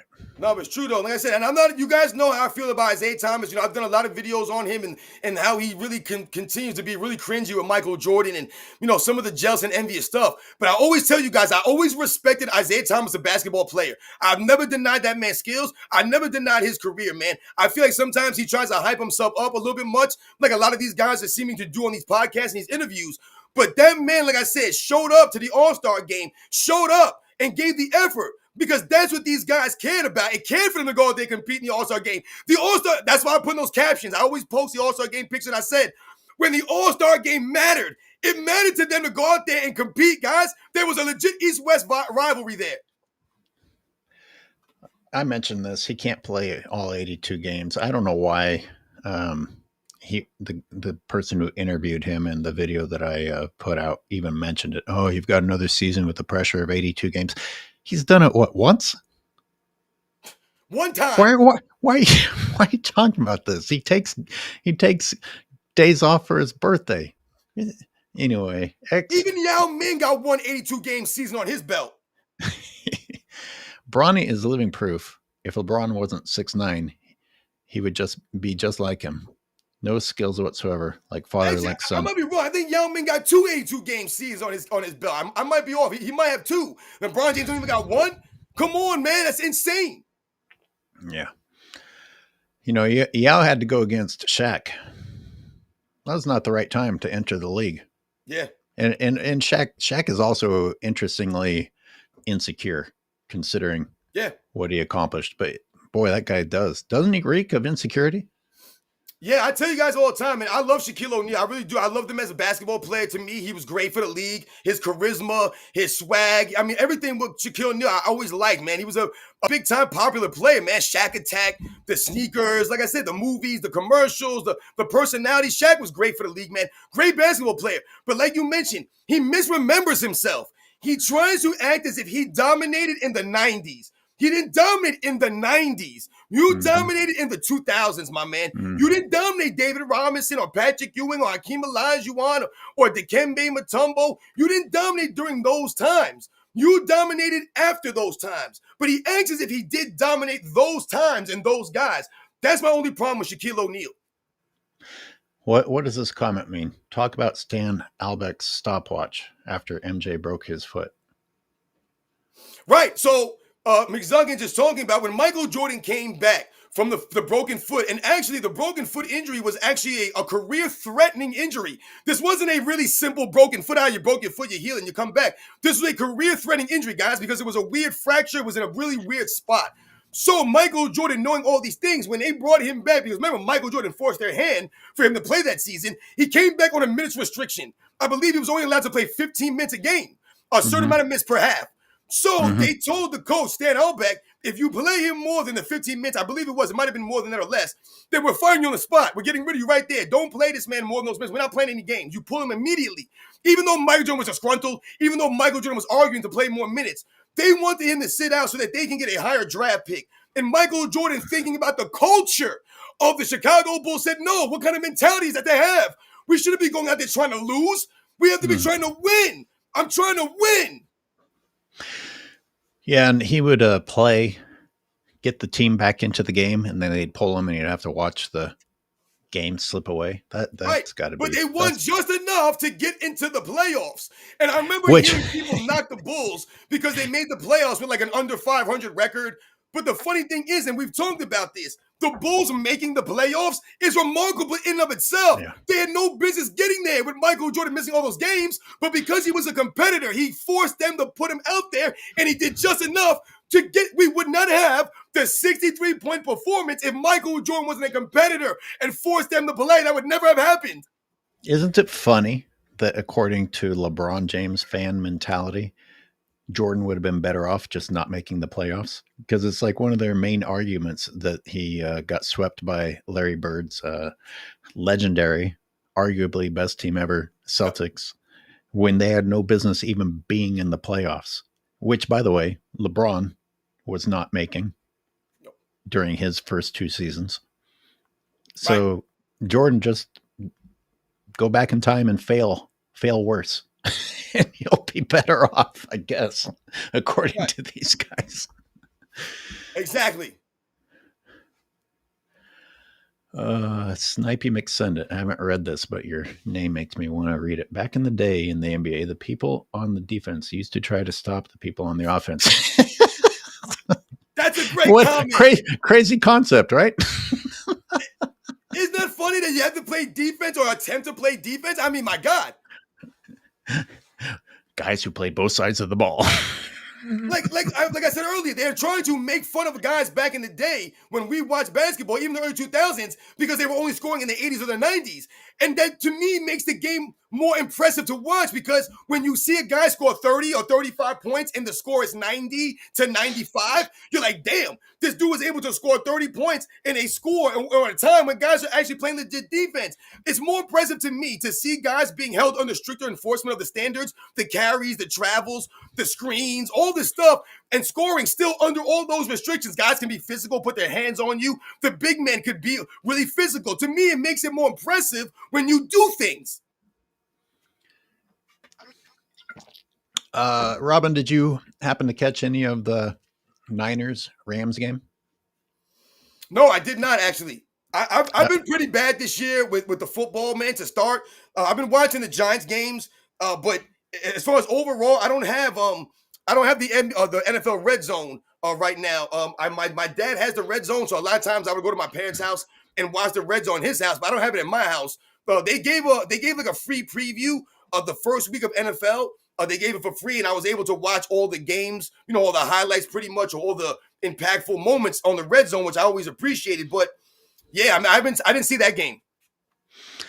Yeah, another game where the Niners struggled terribly to get into the red zone and still won. But it was interesting. The Rams chose to go for it in overtime instead of kicking a game-tying field goal, which I thought was pretty interesting. But I wanted to talk about a random play from it, since we're incorporating football into our talks. Mac Jones had one of his passes deflected, and it was up in the air. And instead of trying to retrieve it as it came to him, he swatted it down. And I thought, that's the best play I've seen today. Because all these guys today, despite coaching, try to pick up fumbles and run or try and catch a ball in the air, which so many times leads to the other team actually ending up with the ball and taking it in. And I bet, and it doesn't look very cool. It looks a little bit silly to swat a football out of the air, but it was the right play. It prevented the other team from possibly getting that ball and running it into the end zone instead of trying to catch the ball and make something happen out of a broken play.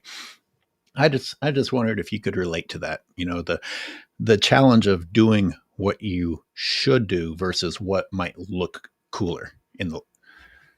Yeah, that's a great point, AOH, that you brought up here. With a pass getting tipped in the air and not trying to catch it and run with it, or trying to advance it, maybe taking a hard hit, or at least fumbling the ball and making it worse. So yeah, you're talking about making a heads up play. I immediately think about a fumble, because I feel like fumbles in football are one of those plays where, it's like you have to know who you are. And what I mean by that is sometimes you'll see linemen or guys who are not really quote unquote skilled position players try to make a skilled position play on a fumble.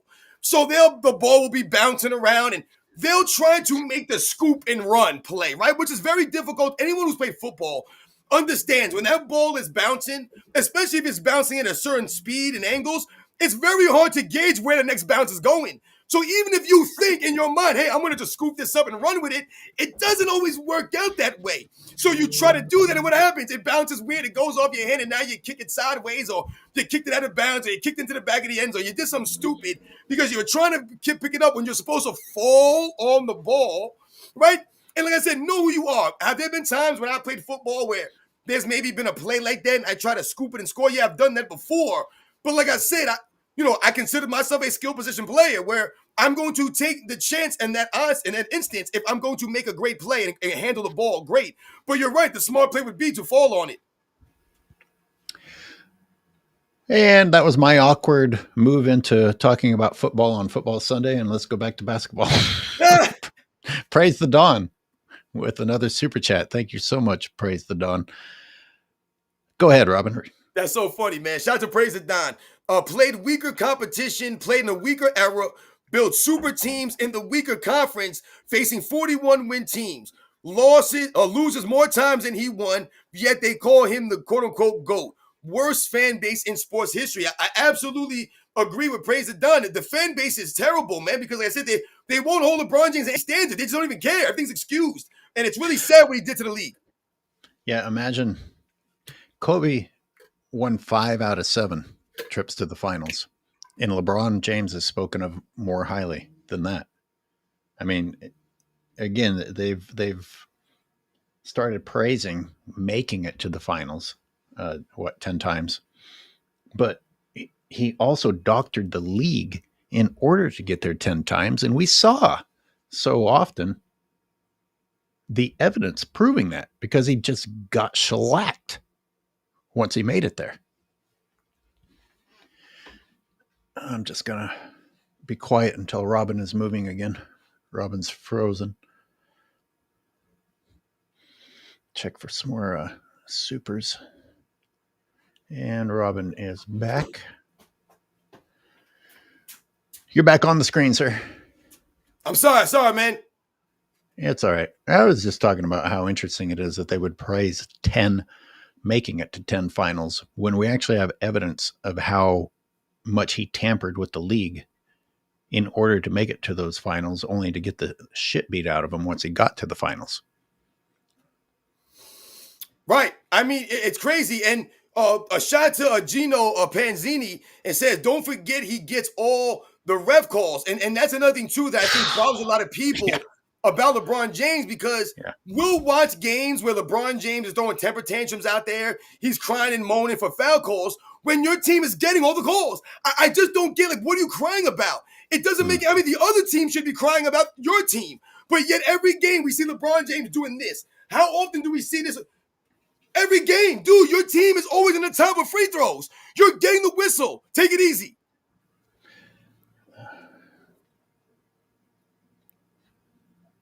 Oh, there's my sound effect. Oh.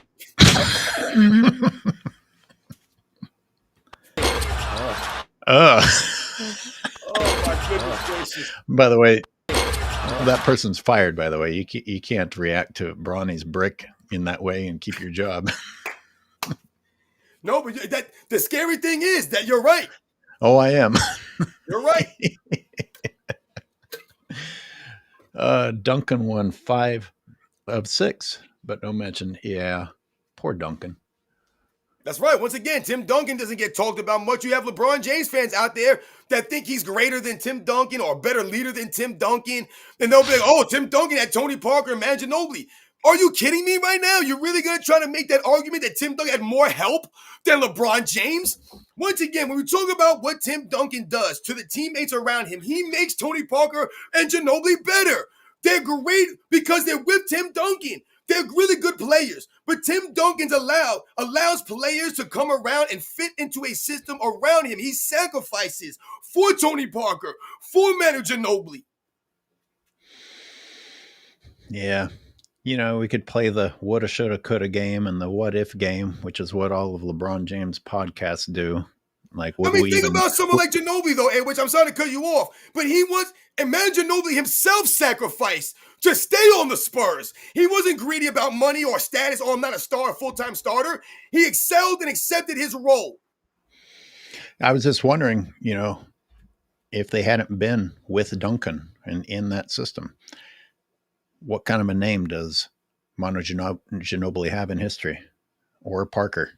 It's very possible that we don't know that we wouldn't have even known who these people were. And then you turn around and pretend like, oh my God, what an unfair advantage that you had Tony Parker. And Tim Duncan was going against really good teams when he played in the Western Conference. He wasn't playing in no soft conference. He wasn't stacking the odds in his favor. He had a bet against those Sacramento Kings teams. He had a bet against those Lakers teams, the three-peat Lakers teams. He had to go against a lot of really good teams, man. He was in the NBA in the late 90s in 1998. So he had to go against the Karl Malones and the John Stocktons. He had to go against all these teams, man. The Spantonio Spurs, led by Tim Duncan, if you look at the track record from the minute he came in the league, This man was impactful on both sides of the court from the minute he stepped in the NBA. And not only was he impactful when he first came in, he was impactful damn near until he left the league. This man was an all-defensive team member. He was doing it, man, for the team, an anchor for a number one defense for years and years and years.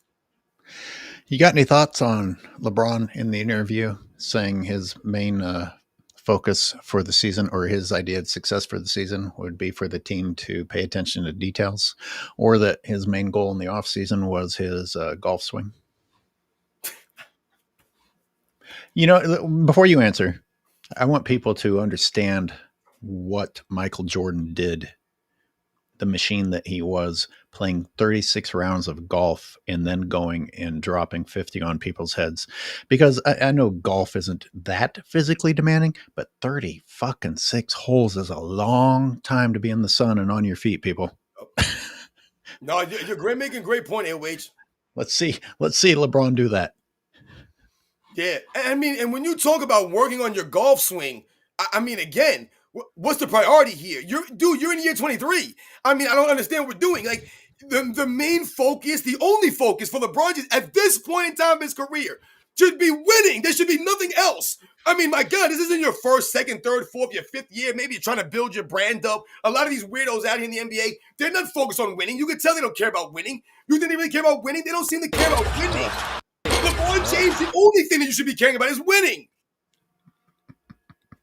Indeed. Tony Chafisi, I don't know if I said that correctly. Apologies. I have to agree with AOH that LeBron actually has 0 championships, all fabricated. I don't know if I flat out ever said 0, but I definitely think it, because you can make arguments about all of them. Yep. I don't respect any LeBron James championships. Yes, on paper, LeBron James got 4 championships. We get all that. That's great. But I tell you guys all the time, when you start talking about the top 5 or 10 greatest players in any sport, it doesn't matter what the sport is.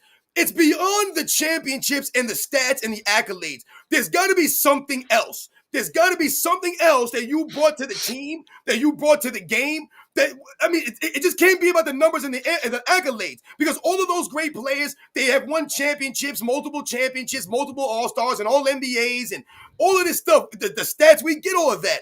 LeBron James, it's the details of his career, of his resume that expose him. So I don't respect any of his championships because, like we said earlier, you stacked the deck, you played in a weak era, all of this stuff, man, to win. Hey, Robin, you know what I think of LeBron's championships?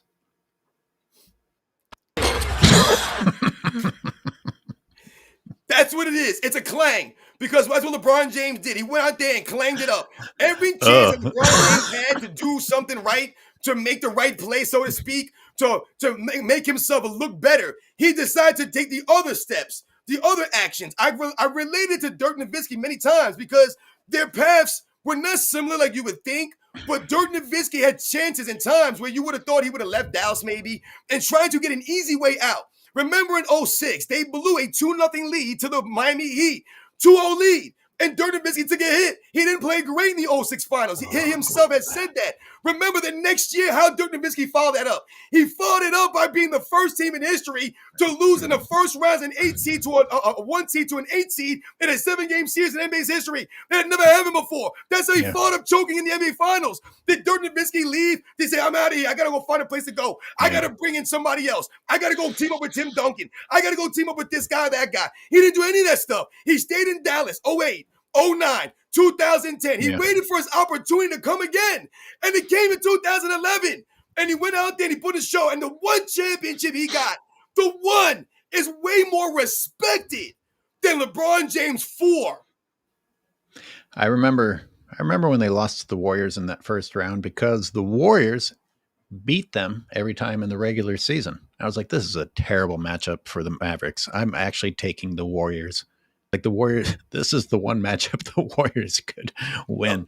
And then they lost in the next round to the Jazz, but not before Karolinko got just demolished by Baron Davis. Yes. So we can always take that away from the We Believe series. Miles says golf, beer, and cigars.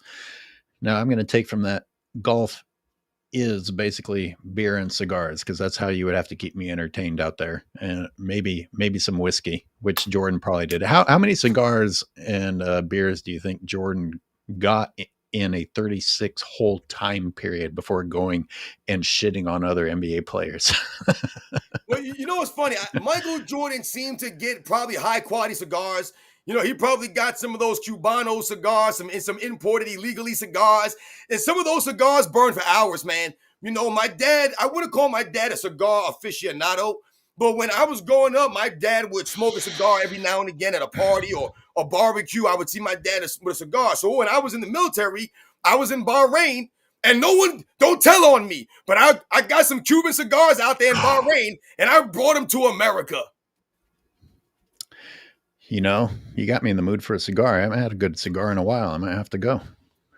A little football, a little cigar action, and and some clanging. XZA plays. LeBron hasn't won a legit championship. His fans uses whataboutism to excuse his failures. Wade was the catalyst for his rings and his peak. I'll go further. LeBron is the reason that Wade doesn't have another ring. Yep. I mean, did you see Dwayne Wade battling out there? Yep. With his reduced height and still being the guy who was blocking shots at the rim while LeBron was giving up and crumbling? See, the thing about Dwayne, I'm sorry, go ahead, Wade. Nah, it's the Dwayne Wade thing gets really complicated, because it's like you want to feel bad for Dwayne Wade, but he's clearly decided to sign on with the LeBron James train with some of the shit that comes out of his mouth. You know, he wanted to be an announcer, and the only way to do that is to suck off. Boy, him and Noah Eagle in the Olympics was, god damn, that was difficult. I mean, AOH, imagine if Scottie Pippen in an NBA Finals averaged 26 points a game on 56% shooting or 55% shooting. I believe that's what Dwayne Wade put up in 2011. 26 points per game on 55% shooting. If Scottie Pippen did that and the Bulls lost, they talk about 1-9 without Pippen when he was averaging 7 points a game. What would they say about Scottie Pippen when he's averaging 26 in the finals and Michael Jordan still lost somehow? It doesn't make any sense, man. The double standard. You just mentioned Dwayne Wade's kind of forgotten. Not really forgotten, but he's kind of disrespected his basketball career. We all know Dwayne Wade, after retirement, turned to a complete weirdo. One of these soft feminine weirdos, man, out here. I'm talking about Dwayne Wade painting his nails and wearing lip gloss and wearing these tight pants and all this stuff. I mean, my God, the dude wears like spandex underwear all the time. And I mean, just weird stuff. We all get that. But when you mention Dwayne Wade, the basketball player, what he could do in this court can't be denied. I didn't know he was doing all that. I knew he had a kid that has some identity things going on, but I didn't know Dwayne Wade was doing all that. I know his statue probably gave him some identity issues. Yeah, for real. I told you, his statue looked like the dude from Tango and Cash. Oh. The big jaw. Yeah. Yep. The guy who was in Weird Science as the road warrior. Yeah, wasn't he the guy who played Maniac Cop? Yeah. Yeah, I can't remember actually, his name, after Tango and Cash, I went and looked that actor up to see what all roles he had. He enjoyed being the bad guy for a while in the 80s. Yeah, he was a scary looking dude, man. He's a scary dude. He was big as hell. You remember the line from Tango and Cash? Like, you broke that jaw? Yes. He's like, oh, I loved you in Conan the Barbarian. Okay, let me read some. In an alternate reality, LeBron has no rings and KD is starting a dynasty in OKC. Well, boy, you want to play the woulda, shoulda, coulda game? I mean, we can do this forever, LeBron fans. Yes. Indeed. What if, who knows? I mean, Miami was definitely in a better position to win, but the refs also helped shape the dynamic of that series. But imagine if instead of being discouraged by that, the Oklahoma City Thunder build their confidence and decide to stay together. Or they grow and develop character from that loss the way that Jordan had to on his way to the finals. And OKC sticks together instead of everybody talking about, oh, I need to be the man and I'm going to go here and this and that and the other thing. Because my God, what a roster. My God, what a roster they had in OKC. That would have been something to watch them struggle for a couple of years and then finally get their due. And who could have talked shit about them? It was a team of draftees, kind of like Jordan's successes. But you got to suffer for a while, people. You got to suffer for a while. And then you get to be a dynasty. But you don't become a dynasty by fucking hopping around all over the place, unless you're a lying LeBron James fan who want to pretend that he's defeated dynasties that never existed. You know, and shout out to Nightballer for coming through with the super. You know, we talk about the alternate realities, and you know, the alternate reality is what we wish the reality was, because you know, we just want these guys to respect the game and go out there and give that effort. We talk about Kevin Durant, like, and the things that he did, and you know, things of that nature, what LeBron James, you know, did, and almost like I said, that was a hold my beer moment. You know, it would have been more fun if we would have had LeBron James and his crew versus Dwayne Wade and his crew, versus Chris Bosh and his crew, versus Paul George and his crew, right? Everyone, Carmelo Anthony and his crew, everyone had their team and everyone was going at each other. Dwight Howard and his crew. And maybe Dwayne Wade makes the finals a couple times. Maybe Dwight Howard makes the finals a couple times. Maybe LeBron James makes the finals a couple times. Maybe Carmelo Anthony makes the finals 1 or 2 times. Maybe Paul George and the Pacers get to the finals 1 time in the 2000s. In the 2010s. We didn't get any of that. We didn't have a chance to get any of that because LeBron James decided to take his boys and everybody stack up on one team. So when we talk about the other eras, we were allowed to have Michael Jordan versus Patrick Ewing and his crew. We were allowed to see Michael Jordan and his crew versus Charles Barkley and his crew, versus Reggie Miller and his crew, versus Dominique Wilkins and his crew, versus Larry Bird and his crew, versus Magic Johnson and his crew. We got to see all these matchups. Hakeem and his crew versus David Robinson and his crew, versus Karl Malone and his crew, versus Clyde Drexler and his crew. Everyone versus Gary Payton and his crew. Everyone was able to go against each other. Your crew versus my crew, man. No excuses. Oh, this guy was playing with no top 75. I don't want any of this crap. We never said this stuff back in the day. Everyone now, oh, this guy's not playing with an all-star. This guy's not an all-NBA guy. This guy wasn't on the all-defensive team. Nah, man. It was a great player leading another leading a team. It didn't matter who you had. You rolled with your boys. And you rolled with the role players, man. My God. Yeah. Story games with the super chat. Got to agree with you. LeBron James let us down. He was supposed to take the torch from Jordan and carry it with Kobe. Instead, the NBA is a shell of its former self. And why? Why is it a shell of its former self? Because the NBA just like drew a line. They're like, we're gonna stick to this guy no matter what. They had a couple of failed torch passings and then just decided, no matter what this piece of trash does, we're going to support him. And now you're looking at the consequences of that. Yep, exactly. Let me shout out the real Siberius, who has started Discord, which is about people, I think, communicating with each other across multiple platforms or something of that sort. He described it to me, and I don't know if that's for me, but Real Siberius has his own channel, and now he has his own Discord, and he's shouting out to the chat if they want to join. So there you go. Real Siberius, go hop on the Discord. Maybe someday my old ass will get on there, but probably not. I gotta get going, AOH. Me too. Perfect timing. I was about to say, great timing, man. Awesome. Yeah, man. I mean, listen. The Giants are down by 2 points, man. 16-14 to the Saints. I'm gonna go watch the rest of this game. The third quarter just started a couple minutes ago. Shout out to everybody in the chat. All you guys that came through, man. It really means a lot. Like I said, you guys are always here. You're coming through. You guys are always engaging, asking stuff. You guys add to the chat.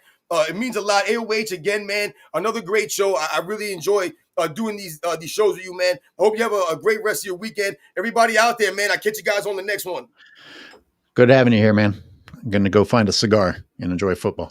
Let's do it, man. Yes, sir.